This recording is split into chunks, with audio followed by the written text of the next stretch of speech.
نحمده ونصلي على رسوله الكريم اما بعد فاعوذ بالله من الشيطان الرجيم بسم الله الرحمن الرحيم انما يوفى الصابرون اجرهم بغیر حساب صدق اللہ العلی العظیم۔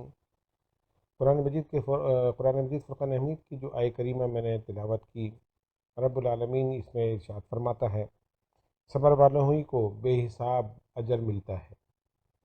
میرے بزرگوں اور دوستوں، رب العالمین اپنے بندوں سے ماں سے زیادہ محبت کرتا ہے۔ ماں کی محبت کیونکہ مشہور ہے، لیکن رب العالمین 70 ماؤں سے زیادہ اپنے بندوں سے محبت کرتا ہے۔ وہ اپنے نافرمان بندوں کو بھی نوازتا ہے اور اپنے فرما بردار بندوں کو بھی نوازتا ہے۔ جو اس کی نافرمانی کرتے ہیں ان کو بھی رزق دیتا ہے اور اپنے فرما بردار بندوں کو بھی رزق دیتا ہے۔ لیکن جو اللہ تبارک و تعالیٰ کی معرفت حاصل کرنا چاہتا ہے یا رب العالمین کی طرف آتا ہے، اس کی فرما برداری کرتا ہے، اس کے احکامات پر عمل کرتا ہے، جب اللہ تعالیٰ اسے اپنا دوست بنانا چاہتا ہے تو پھر وہ اس کو آزمائشوں سے آزماتا ہے۔ آزمائشوں سے گھبرانے کی ضرورت نہیں ہے، بلکہ اللہ تبارک و تعالیٰ اپنے جو اس کے پیارے بندے ہوتے ہیں ان کو وہ آزمائش میں ڈالتا ہے۔ نبی کریم صلی اللہ علیہ وسلم کے صحابی حضرت ابو سعید خدری رضی اللہ تعالیٰ عنہ فرماتے ہیں کہ میں نبی کریم صلی اللہ علیہ وسلم کی خدمت میں حاضر ہوا اور میں نے دیکھا کہ آپ چادر اوڑھے ہوئے آرام فرما ہیں، آپ کو بخار ہے۔ چادر کے اوپر سے میں نے جب جسم کو ہاتھ لگایا تو مجھے حرارت محسوس ہوئی۔ عرض کی یا رسول اللہ صلی اللہ علیہ وسلم، حضور اتنا تیز بخار؟ سرکار دو عالم صلی اللہ علیہ وسلم نے فرمایا کہ یہ اللہ تبارک و تعالیٰ کی آزمائش ہے، ہمیں اس سے زیادہ آزمایا جاتا ہے اور پھر ہمیں اجر بھی زیادہ ادا کیا جاتا ہے۔ میرے بزرگوں اور دوستوں، اللہ رب العزت جس کو جتنا بڑا مقام عطا فرمانا چاہتا ہے اس کی اتنی بڑی آزمائش ہوتی ہے۔ حضرت ابراہیم علیہ السلام کی آزمائش ہوئی، ان کا امتحان ہوا اور ان کی جان کا امتحان ہوا اور آگ میں ان کو ڈالا گیا، اللہ کی رضا میں وہ راضی رہے۔ پھر ان کے اولاد اہل و عیال کے لیے امتحان ہوا، حکم ہوا کہ وادی ذی غیر میں انہیں چھوڑا۔ اللہ رب العزت کے حکم میں وادی ذی غیر یعنی مکے میں جس وقت وہاں پر نہ کوئی پرندے تھے نہ کوئی درخت تھا، یعنی جمادات و حیوانات کا کوئی نام و نشان نہیں تھا، نہ پانی تھا، کچھ بھی نہیں تھا، زندگی کے کوئی آثار موجود نہیں تھے، لیکن صرف اللہ تبارک و تعالیٰ کے حکم پر حضرت ابراہیم علیہ السلام، حضرت اسماعیل اور حضرت حاجرہ سلام اللہ علیہ کو اس مقام پر چھوڑ آئے اللہ رب العزت کے خوشنودی کے لیے۔ جب چھوڑ کر واپس پلٹتے ہیں تو حضرت حاجرہ حضرت ابراہیم کا دامن پکڑتی ہیں، ابراہیم ہمیں کس کے سہارے چھوڑے جا رہے ہو؟ حضرت ابراہیم خاموش رہتے ہیں۔ حضرت حاجرہ فرماتی ہیں اے ابراہیم، کیا رب العالمین کا حکم ہے؟ حضرت ابراہیم علیہ السلام فرماتے ہیں ہاں، اللہ تعالیٰ کا حکم ہے تو میں اس لیے چھوڑے جا رہا ہوں۔ حضرت حاجرہ وہ بھی صبر کا پیکر تھیں، فرماتی ہیں کہ اگر تم اللہ کے حکم پر چھوڑے جا رہے ہو تو میں بھی اللہ کی رضا میں راضی ہوں، یقیناً وہ ہمیں ضائع نہیں کرے گا۔ یہ ان پاک ہستیوں کا امتحان تھا جس میں وہ پورے اترے۔ پھر حضرت ابراہیم علیہ السلام سے بیٹے کی قربانی مانگی گئی۔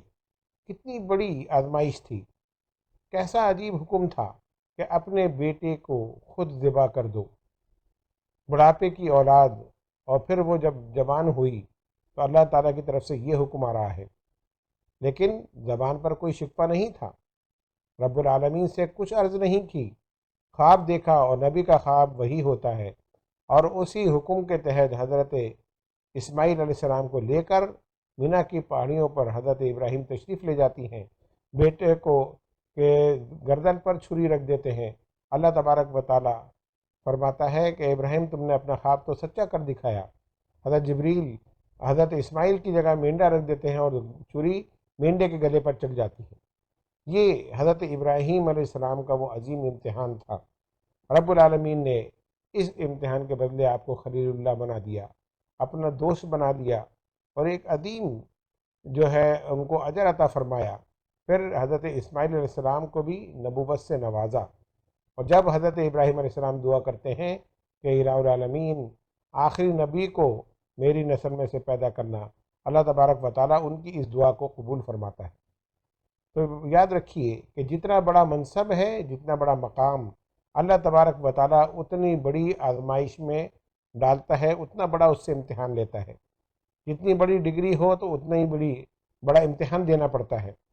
کوئی میٹرک کا امتحان دے تو اسی حساب سے اس کی ڈگری ملتی ہے، کوئی فرسٹ ایئر کا امتحان دے، دنیاوی جتنے بھی امتحانات ہیں، کوئی ماسٹر کر رہا ہو، ایم اے کر رہا ہو تو اسے اتنا ہی بڑا امتحان دینا پڑتا ہے، کوئی پی ایچ ڈی کر رہا ہو تو اس کو ایک بڑا مقالہ لکھ کر دینا پڑتا ہے اور پھر اس کا امتحان ہوتا ہے، تب جا کے اس کو ڈگری ملتی ہے۔ یہ تو دنیاوی ڈگریاں ہیں، لیکن جو اللہ تبارک و تعالیٰ کی طرف سے انعام و اکرام سے نوازا جاتا ہے اور مرتبے عطا کیے جاتے ہیں، تو اس کے لیے بھی رب العالمین آزمائش میں ڈالتا ہے اور امتحان لیتا ہے۔ نبی کریم صلی اللہ علیہ وسلم نے فرمایا کہ جتنا میں اللہ کی راہ میں ستایا گیا، کوئی نبی نہیں ستایا گیا، یعنی سب سے زیادہ آزمائش رسول اللہ صلی اللہ علیہ وسلم کی ہوئی۔ جب آپ پیدا ہوئے تو آپ کے سر پر باپ کا سایہ نہیں تھا، پھر آپ تھوڑے بڑے ہوئے تو والدہ کا سایہ بھی اٹھ گیا، اپنے دادا سے اور پھر اپنے چچا کے یہاں آپ نے پرورش پائی، اتنی مشکلات بچپن سے اٹھائیں، اور جب اسلام کی تبلیغ کری تو پھر کافروں نے آپ پر ظلم و ستم کے پہاڑ توڑے، طائف میں آپ پر سنگباری کی گئی، 3 سال شعب ابی طالب کی گھاٹی میں آپ نے اپنے رفقا کے ساتھ گزارے، کتنی بڑی آزمائش تھی، جہاں پر حضرت ختیجہ اور حضرت ابو طالب کا وصال بھی ہوا۔ یہ صدمات کے باوجود اللہ تبارک و تعالیٰ سے سرکار نے کوئی شکوہ نہیں کیا۔ پھر آپ کو ہجرت پر مجبور کر دیا گیا، مکے کو چھوڑنا پڑا کہ جو آپ کی جائے پیدائش تھی، اس کے باوجود اللہ کی رضا میں راضی رہے اور اسلام کی تبلیغ کو جاری رکھا، اور پھر مدینے کے اندر ایک اسلامی ریاست کا قیام عمل میں آیا، جہاں سے پھر سرکار دو عالم صلی اللہ علیہ وسلم نے تبلیغ کا آغاز کیا۔ صحابہ کرام مختلف شہروں میں، ملکوں میں گئے اور اسلام کی تعلیمات کو دنیا میں پھیلایا۔ اگر ہم صرف سرکار دو عالم صلی اللہ علیہ وسلم کی زندگی پر نظر ڈالیں تو ہمیں پتہ چلتا ہے کہ آپ کی کتنی زیادہ آزمائش ہوئی۔ صبر ایوب مشہور ہے، قرآن مجید فرقان حمید میں حضرت ایوب علیہ السلام کے پورا واقعہ موجود ہے کہ آپ کثیر العیال تھے، 3 بیٹے 3 بیٹیاں تھیں آپ کی، اور تینوں بیٹے بیٹیاں جوان، اور پھر آپ کے اتنی بڑی کھیتی، اتنی بڑی زمین تھی کہ 500 بیلوں کی جوڑیاں وہاں پر ہل چلایا کرتی تھیں، اتنی وافر مقدار میں فصل آپ کی زمین پر اگا کرتی تھی، اور بے شمار بکریوں اور بڑے جانوروں کے ریوڑ موجود تھے، اتنی خوشحالی۔ اس کے بعد پھر آپ اللہ تبارک و تعالیٰ نے آپ کا امتحان لیا۔ حضرت ایوب علیہ السلام کی اولاد جو گھر میں موجود تھی، گھر کی چھت گری اور وہ سب کے سب ختم ہو گئے، یعنی انتقال کر گئے۔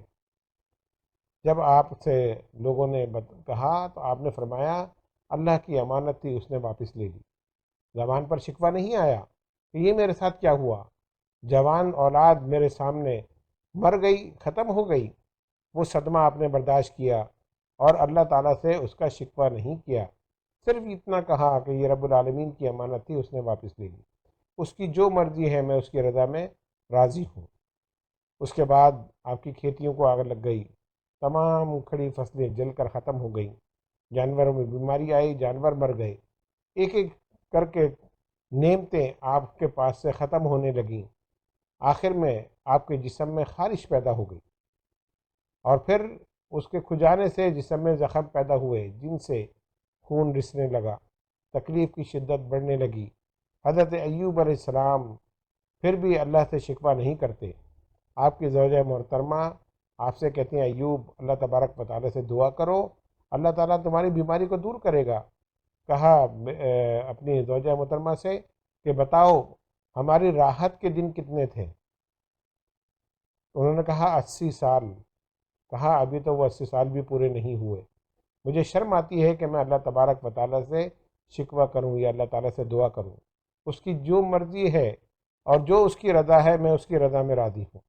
یہ صبر ایوب تھا، جو اللہ کی رضا میں وہ راضی رہے، اس امتحان میں وہ پورا اترے، یہاں تک کہ بیماری بہت بڑھ گئی، لوگوں نے آپ کو شہر سے باہر ایک مکان میں رکھ دیا۔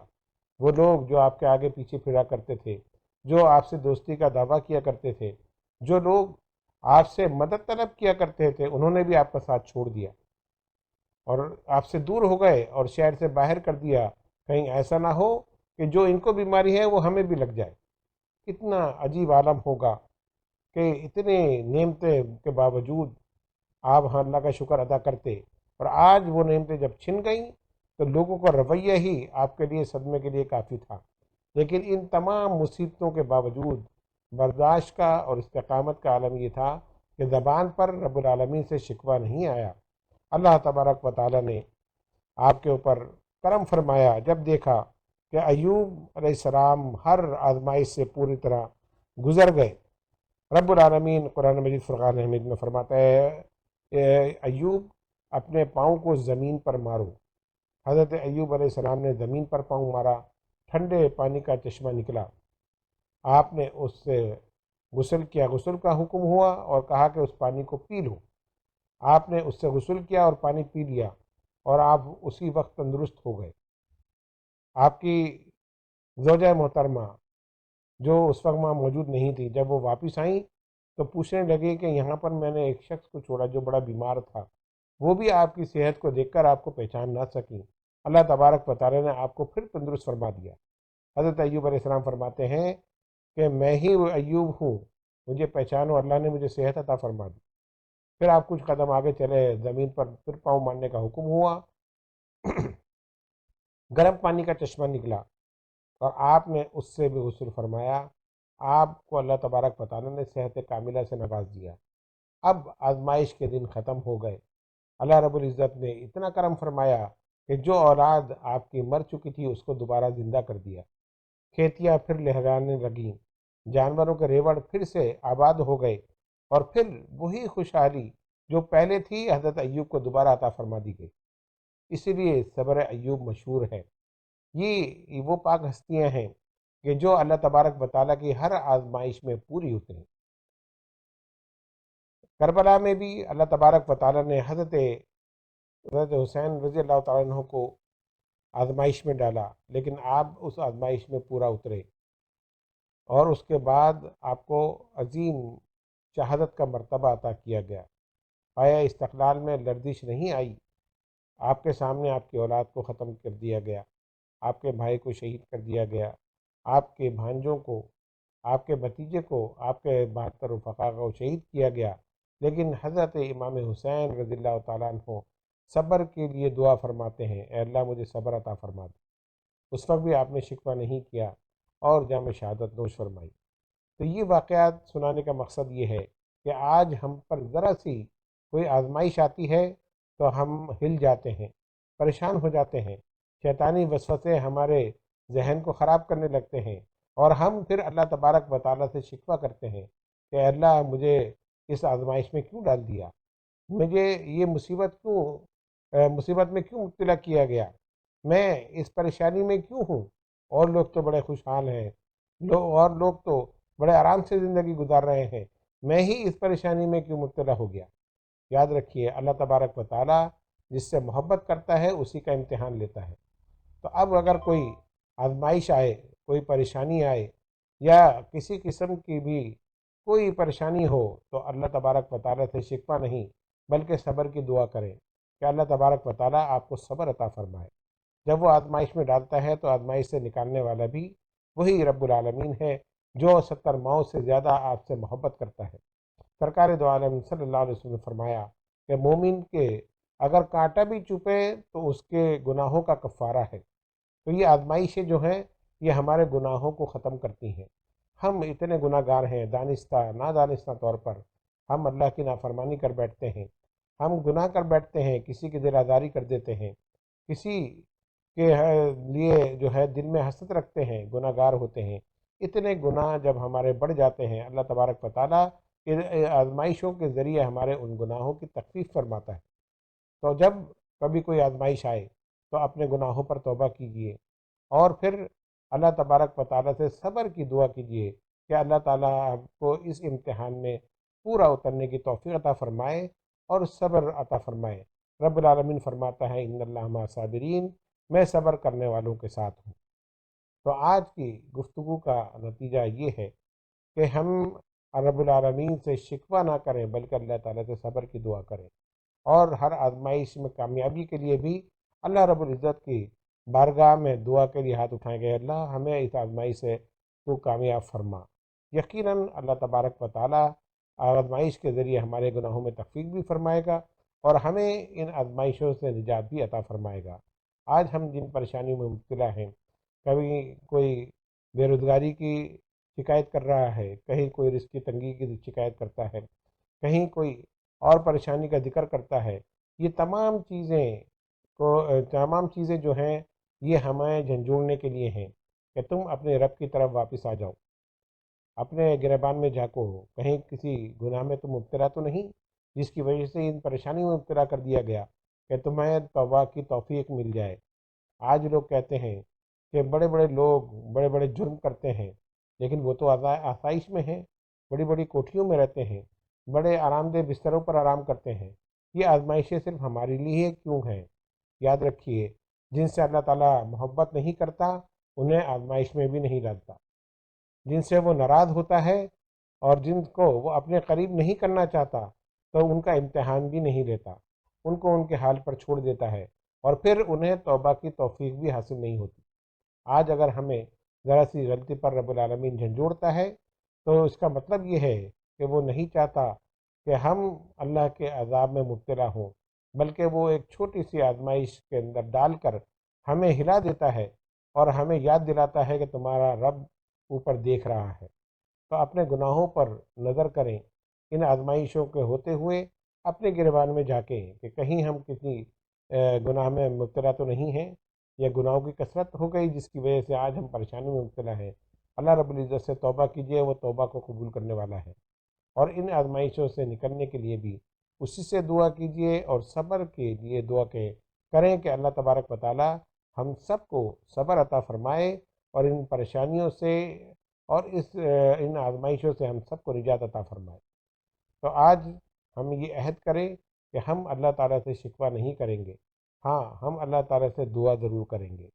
رب العالمین دعا سننے والا ہے اور دعا کو وہ پسند بھی فرماتا ہے، عاجزی انکساری کو وہ پسند فرماتا ہے۔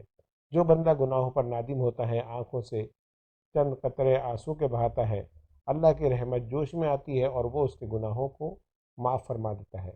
تو ہم سب اللہ رب العزت کی بارگاہ میں دعا کرتے ہیں کہ اللہ تبارک و تعالی ہمارے دانستہ نادانستہ گناہوں کو اپنے رحمت سے اپنے حبیب کے صدقے میں معاف فرما دے، اور ہمارے جو نیک اعمال ہیں اگر ان میں ریاکاری ہے، کوئی دکھاوا ہے، تو اسے معاف فرما کر اس کے اپنے بارگاہ میں قبول فرمائے۔